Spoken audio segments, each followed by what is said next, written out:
Мектепте осы шығармашылық тапсырма берілгенде, мен ойланбастан жылқылар туралы кішігірім кино түсіруді шештім. Жылқының қазақ халқының тұрмыс тіршілігінде алатын орны ерек. Оны жігіттің жеті қазынасының бірегейі санаған. Сондықтан да болар, мен жылқы жануарын ерекше жақсы көремін. Жылқылардың жеке жүргендегі, үйірдегі мінез құлқын жалықпай тамашалауға болады. Бір үйір жылқыны айғыр байталымен бірге алып жүреді.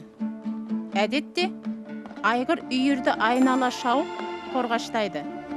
Үйір де айғырының айтқанына көніп үйренген. Онсыз ұзап кете қоймайды.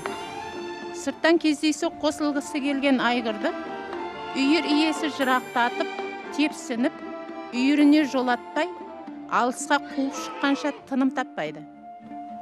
Өзіңіз көріп отырғандай, тіпті айғырға мінген жылқышыны да үйірге жолатпай, айнала қуып бағады. Бала кезімнен атқа мініп, құрбыларыммен жарысқанды ұнатамын.